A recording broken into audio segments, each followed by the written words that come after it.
at? Belle of Dayton Distillery. Come on in. All right. Oh, beautiful. It's quiet down here. You ain't got anybody in here yet. I like this. This is the behind-the-scenes tour. Yes. So what are we going to see today?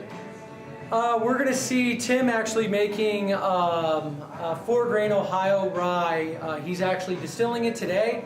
You'll see the fully fermented 4-grain Ohio rye, and you'll see an active fermentation on the 4-grain Ohio rye as well. So throughout the wintertime, that's where we focus our efforts on our whiskey and barrel aging as much of that as we possibly can. And then in the summertime, we'll actually transition back over to our rum. Our vodka, which is one of our most popular spirits, is made year-round. So you do it seasonally? Yes, yeah. The whiskey ferments out better in the wintertime here at the distillery, and the rum ferments out better in the summertime. It's just different viscosities within the mash. All right, so we're going to walk around here behind the counter, and you're going to show us what we're going to be tasting today.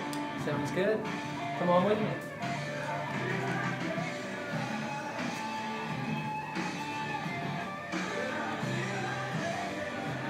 So we've got all 4 of our spirits.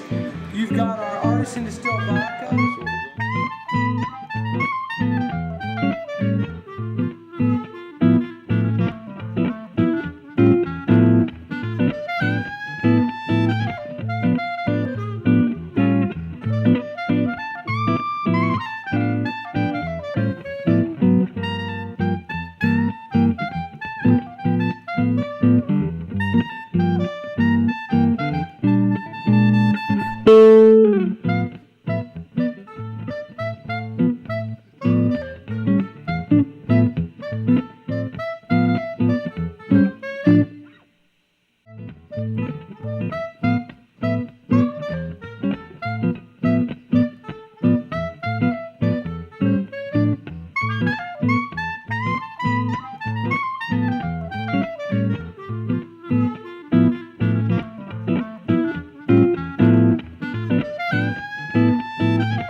Welcome back to Beer, Wine, Spirits. We're down here at Belle of Dayton, and we are going to taste some of these spirits. Sounds good. So what we've got is we've got the official Glencairn tasting glasses. This is a true crystal glass. It's what a lot of tasters would use. You'll notice it's got the small opening, so you want to breathe in with your nose. It's got etched with the Belle of Dayton. You can get this at the distillery. Yeah, so when that's a nice little glass. Thank you. That. Yeah, so Beautiful. you want to breathe in with your nose. You're going to smell. The smell affects your taste buds, so you're going to taste more. If you smell, you breathe in while you taste. You're going to get more of the character of the spirit itself. And if you actually just swoosh it around your mouth, they call it the Kentucky Cha. Ah, yes. You're going to get a little bit more flavor out of it as well. Keep it on your taste buds, and you'll notice the vodka, the first spirit, there's an order to it. We don't want to overdo your palate with the Hell's vodka, so we will have finish. An order to the tasting. Yes, just like you would a wine, you would have an order to our spirits as well. So today we're going to do a normal advanced distillery tour and tasting. What we're going to do is we're going to do the small batch artisan distilled vodka. We'll start off with that. We've got the 18th century style rum, which is going to finish like a Scotch whiskey, very full body. We like rum. We're going to do straight off the still. This is 119.2. It's 4-grain Ohio rye whiskey, very fresh off the farm. That would probably run my truck. And then we've got the Hell's vodka. That's our small batch. Now I've seen this one around. That's the same small batch artisan distilled vodka, but we then macerate that with 7 different hop peppers, which I'll go into later. The 7 different hop peppers being the Carolina Reaper, Trinidad Scorpion, Smoked Ghost Pepper, Habanero, Jalapeno, Ancho, and Bell Pepper. So this is a hot pepper vodka. Makes a 2-second Bloody Mary. Does it? But this is barrel proof. This is barrel strength, barrel proof. Special This stuff. is going to be a high proof whiskey. This is going to be somewhere right around 120 proof. You can't even really get that down here. No, this is not available. This will be our first barrel-aged product released. A Beer, Wine, Spirits exclusive. Yes. This will be the first barrel-aged product that we release. and it should be available in the next 3 to 4 months or so. Oh, okay, so it's coming. And it will be released one barrel at a time. As you saw back there, Right. there's not a ton of it. No. So we'll be releasing Premium one barrel at a product? time. I'm sorry? Premium product? Especially Right. premium. About 200, 250 barrels will be released with each batch. Right. So it's And when it's gone? they're- gone. We're making more barrels. Yeah, but that old stuff will be gone. You better get down here. So yeah, one barrel at a time. It's a single barrel, single mash distillate.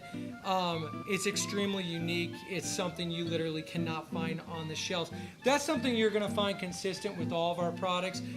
Whatever product it happens to be, it's extremely different. It's extremely unique. We didn't want to just make what you can currently buy. Yeah. So the first spirit you're going to be trying, this is our artisan distilled vodka. I think you're going to find it has a nice nose to it. It's going to have a nice smell to it. And enjoy. Let's here, put that down there. Look at that. Cheers. That's what we got. That is the product that we're most well known for right now. That's what we've won most of our medals with. We've actually won back-to-back medals at the New York Wine and Spirits competition, 2 silver medals there. We just won a platinum in 2015 with the product, and it's probably our most well-known award-winning spirit.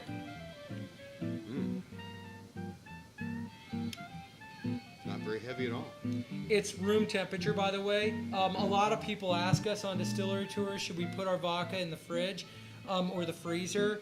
Absolutely not. Pour vodka on the rocks, or you can pour a little bit of water into it, like a high-end scotch. It's got a nice light vodka flavor though. It's not heavy at all on the palate. That's room temperature vodka and a snifter. Yeah, that's nice. The aroma's nice. Sweet, not overpowering though. Don't knock you out. I like it. That on the rocks or in a martini is going to make one of the best martinis you've ever had. If you drink vodka on the rocks, you'll be pleasantly surprised. That will go up against the highest end vodkas that you see behind the bar shelf. I have tasted many, and that is better than most. Thank you, sir. Yes. The next spirit, if you want a glass of water, we could get you a glass of water here. Give me 1 second. The next spirit is our 18th century style rum. The rum. I'm always a fan of the rum. That is more like what you would have had back in George Washington's day. Yes. The rum here, if you want to clean your palate a little bit. Thank you. The rum is a pot distilled rum, like I'd mentioned earlier. It's 100% molasses. A lot of people don't realize this, but we get that molasses right down the street over on Wolf Creek. International Molasses is one of the largest molasses suppliers in the entire country. Yeah. They just did a $25 million expansion right here in Dayton, Ohio. Absolutely. I didn't know that. We had some guys from Denmark coming in. They really like us. We really like them. They had some guys from Denmark come over, and they left the distillery wanting to make an American rum. Most people don't realize it, but rum is the first real commercial spirit being made here in the United States. We would have been getting molasses, the byproduct of making sugar, from the British. The British would have been bringing us their molasses to not only cook with, but to bake with. Anything that you would use sugar for baking or cooking, they would have used molasses back in the colonial American days. Of course. That molasses is very full-bodied, flavored, and it makes an exceptional rum as well. So we tried to emulate with International Molasses the closest thing we possibly could to get to that molasses the British would have been bringing us prior to 1776. How did you come to that, the conclusion of what it would taste like? A food-grade molasses is most likely what we would have been getting, because the process of making sugar was very rudimentary due to the process that they had available to them at the day. Blackstrap in the mid 18th century was quite different. We wanted to get back. Exactly, yeah. We wanted to get back to that more food-grade type molasses, what you would use for cooking or baking. So that's how we kind of came up with our own recipe. Nothing scientific behind it, but something in terms of tasting profile and understanding what would go into it. Back about 1776, we went to war with the British. They stopped bringing us their molasses. Now, the price of shipping that over would have probably doubled or tripled in price, so we went to more native grains like corn and wheat and barley to make our spirits, and that's why bourbon is our national spirit as well. And not rum. And not rum. Yeah. And not rum. So it would emulate more what George Washington would have had available back in the day. Okay. Very full-bodied, full-flavored, and because we ferment this out with the original Scotch whiskey yeast strand, you're going to notice almost like a more. That smells like rum. Thank you. Oh yeah. Now see, out of all the spirits, I'm a rum head. This is usually the ones though. Let's see. It's going to be quite different than your normal rum that has almost a vodka-esque taste. It's going to have and keep going all the way into the back of your throat. Sharper.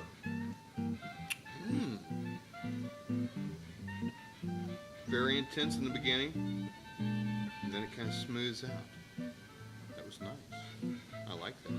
That's only being distributed in Dayton, Ohio, because, like I said, the majority of that is being put into bourbon barrels. And the end result is all sweet. It makes an unbelievable cocktail. That's nice.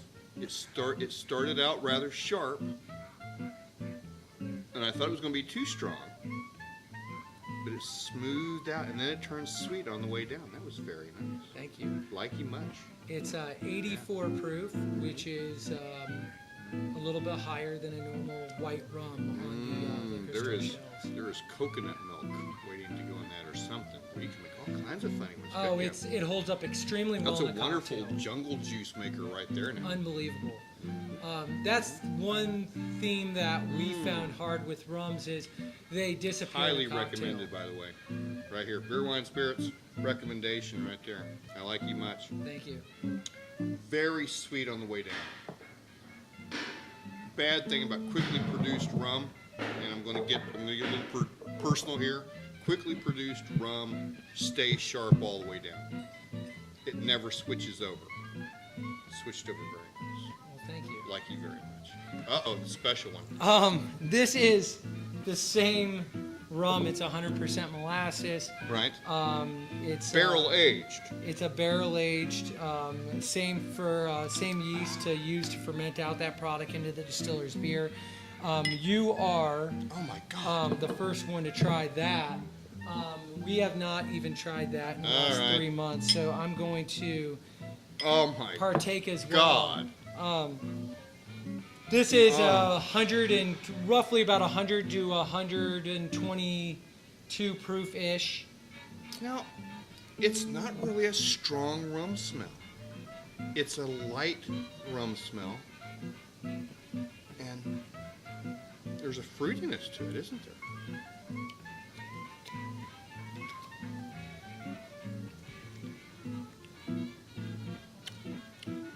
That's the oldest rum we've got. That's going on close to Not sharp at all in the beginning. Kind of mild. Builds a little bit.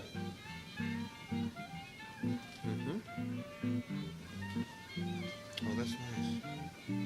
Terribly smooth. Terribly smooth. For 120 proof straight out of the barrel. Terribly smooth. That's extremely drinkable. That's very drinkable. If you haven't caught on, I'm extremely excited about this. You know, you should call that designated driver. Yeah, you certainly don't want to be. No, because we won't release it at 120 proof. We will cut it back. We'll keep it above 100 most likely. Right. Our barrel aged rum. Crazy smooth. Thank you. Crazy smooth. Sláinte. Crazy smooth. Highly It's almost got recommended. notes of like orange peel. There's citrus. a fruity, there's a fruity component to that one. And that's just a 53-gallon used bourbon barrel. That rum just put into So there's that nothing barrel. fruity in that.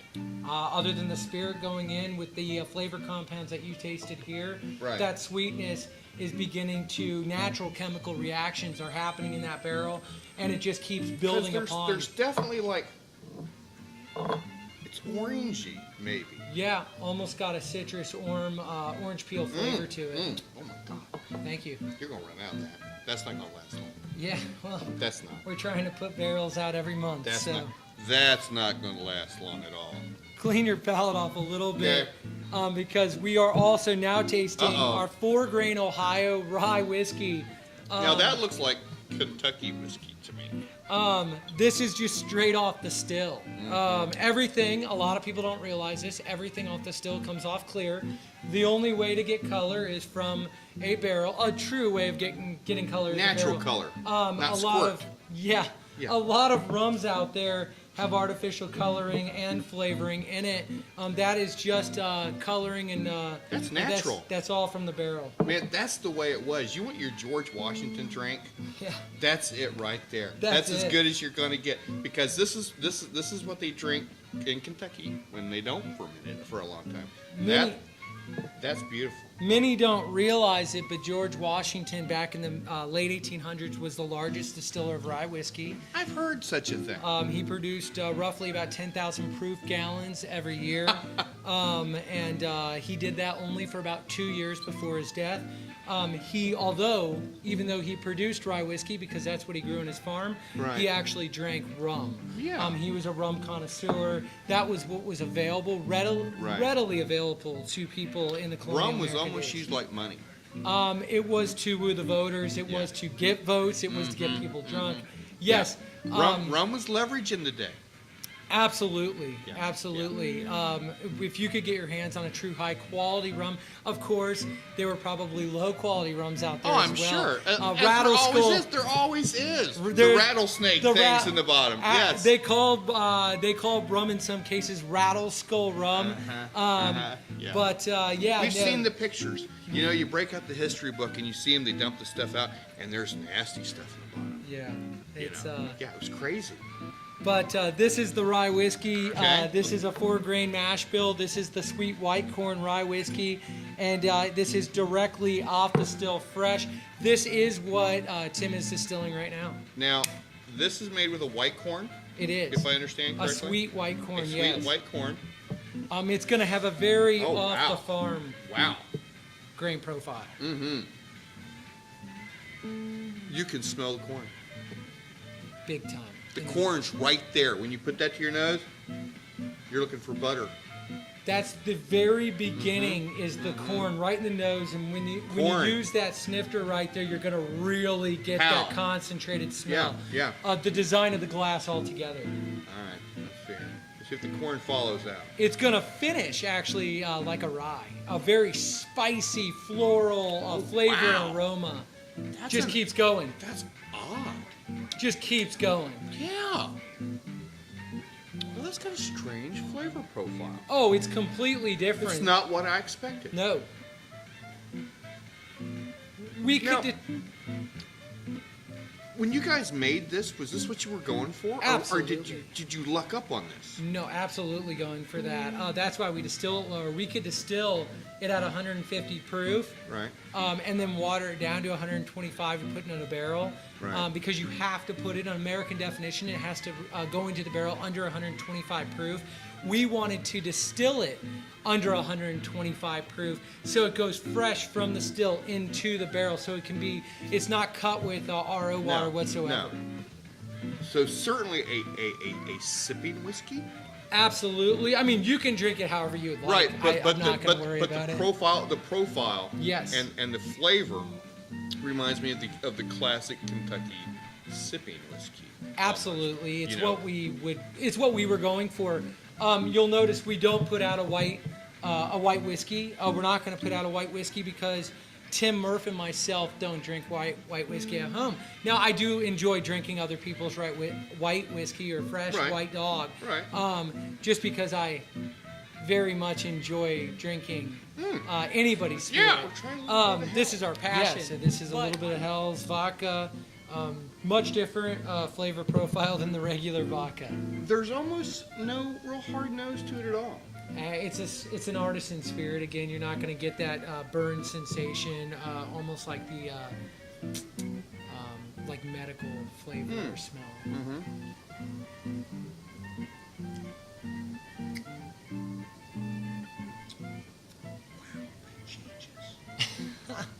That changes. Wow. It keeps changing. The next sip, That's nice. the next sip, you'll actually taste even more pepper. Really, because it starts off hot, and it gets hot, and you're like, oh, it's going to stop. And then it doesn't stop. It's like, oh, it's still getting hot. Okay. Most people will only use this for cocktails, not for like a shooting whiskey or a shooting vodka. Mmm. Now, you know what? You know what that would be great as? A beef rub. That has got beef rub written all over it. Spicy, all of a sudden, like with a barbecue. We've got a lot of people using it like that as well. Mm-hmm. Wow. So you would have to mix that with something. That's real. I would highly recommend it. That's real. That's got some pepper to it. That's all real, natural pepper flavoring. That is literally Maybe- the peppers macerating in that vodka. Yes. Maybe a minute or so of life in your mouth before it starts to. Dissipate off. Yeah. Yes. That's Absolutely. nice. That's kind of crazy the way it holds in there. Yeah, our first couple batches were 10 gallons of that concentrate that we Right. make to every 100 gallons. We actually ended up having that, and it's exactly where we want it to be now. It will sucker you. That one will sucker you in because there's no. You expect when you hear that, oh, well, I'm going to put it up to my nose, and it's going to be like pepper spray, but it's not at all. It's very nice. Barely just a hint of spice, and then it suckers you in. It makes you kind of keep coming Right back. there. Yeah, it's like it hits you hard. It's like and it starts to level off, but then it comes back a little bit. It must be one of the other flavors. I mean, one of the other peppers, because there's a first one. It lets you go, and then there's like ooh, and it comes back. That's nice, man. Well, we called it Hell's Vodka. We wanted it to be It's hot. not that hot though. It's kind of it. You like hot stuff. I like I can hot tell. stuff. 100%. Yeah, I love I hot can tell. stuff, right? And that is a usable liquor right there. We do too. Yeah, we wanted it to make a true artisan cocktail. Well, We wanted yeah. it easy mixing for a bartender to get really, Man, really creative. I could just pour some tomato juice on top of it. It's done. A shot of Worcestershire sauce. You can buy it's literally. done. Oh yeah, you can buy literally the cheapest Yeah. Bloody Mary mix. Money Mix, can I don't buy. think you do not need mix. Yeah. You can pour straight tomato juice on that and put you. It's got complexity. Yeah, it's everything you need right there. Yeah, it really is. And it's not. It's the bouquet that freaks me out. Seriously, because it's not what I expected. We like you very much. You notice I hit that one 3 or 4 times. You keep going back I to like Hell's this Vodka. one. I like the Hell's Vodka. Oh man, I'm so glad we came down here You'll today. find yourself coming back. Yeah. Yes. So I have been overly satisfied with everything. This one, the barrel aged rum. I gotta come back. And that will be the first barrel aged That's product released. terribly nice. I recommend you come down here and try some of these. Now, when's the tastings again? We have tastings available every Saturday at Right. 7 o'clock. It goes about an hour and 15 minutes or so. And then every Friday from 5 to 7, we have the distillery side or the tasting room side of the distillery open for tastings as well. So, man, when are you guys gonna open up a restaurant in here? Y'all need some food too, cause we would get the chicken wings with this hot stuff. Yeah. No, we're a full production distillery, Okay. so most of our time is spent over on the production side, making it, But we can walk distilling it. right over here, anywhere in the Oregon District, get us a nice meal, or go over here to Dublin and get some pot roast. Absolutely. Come over here and get some really good homemade spirits. All right. Made right here in Dayton. Ohio. Made right here in Dayton. Hit them with your website and your stuff, man. Our website is www.belleofdayton.com. You can sign up for the advanced tours and tastings on our website. Just go to the tours section of the website. Super simple. All of our information is right there. So if you need anything, call us. We're here to help, and we'll answer any questions you have. On Fridays, that's Murph and Tim here at the distillery, and on Saturdays we kind of rotate in and out. So Right. That's everything. So nice open schedule all summer. Come down here, find you a meal in the Oregon District. Come down here, try some of this. The hell's vodka right here? It's not as bad as you think. It's very spicy, but if you like spicy stuff, you're gonna love that one. Go for the rum. If you're lucky enough to get some of this, pay somebody. If you give him a tip, I bet you can get you some of that. Thank you so much for having us. Well, thank you. Okay. We appreciate it. Please come down here and patronize these guys. They're a local business. It's a fine product, and they are all part of Dayton Proud too. So, more beer, wine, spirits next week, and come down to Belle of Dayton. Hey, thanks for watching the Belle of Dayton Distillery, and like he said, come down. We're here to show you through. All right, all right, all right. You know, more beer, wine, spirits next week.